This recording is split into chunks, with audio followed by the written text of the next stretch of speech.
বছরের শুরুতে পাকিস্তানের বিনোদন জগৎ ললিউড বেশ সরগরম প্রেম আর বিয়ের গুঞ্জনে। শোনা যাচ্ছে জনপ্রিয় অভিনেত্রী হানিয়া আমির ও গায়ক আসিম আজহার আবারও এক হয়েছে। পুরনো প্রেম নতুন করে জোড়া লেগেছে। এই প্রেম নাকি গড়াতে পারে বিয়ে পর্যন্ত। তবে এই আনন্দের সম্ভাবনার মধ্যেই উঠে এসেছে চাঞ্চল্যকর এক ভবিষ্যৎবাণী।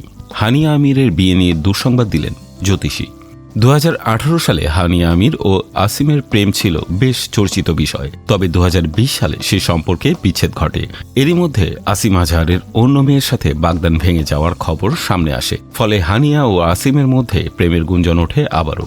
গুঞ্জন ওঠার কারণ সামাজিক যোগাযোগ মাধ্যমে একে অপরের প্রতি ইতিবাচক ইঙ্গিত, বিভিন্ন পাবলিক ইভেন্টে একসঙ্গে উপস্থিতি ও ভক্তদের মধ্যে তাদের ঘনিষ্ঠতার খবর ছড়াতে সাহায্য করে। এ কারণেই অনেকের ধারণা চলতি বছরেই বিয়ের পিঁড়িতে বসতে পারেন এই তারকা জুটি।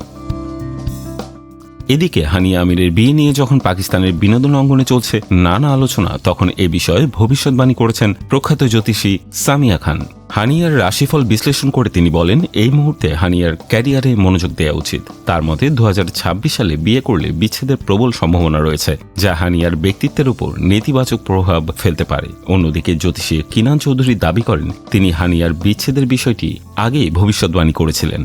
তার কথা অনুযায়ী হানিয়া বর্তমানে নতুন সম্পর্কে রয়েছেন এবং চলতি বছরে সেই সম্পর্ক বিয়েতে রূপ নেয়ার জোরালো সম্ভাবনা রয়েছে।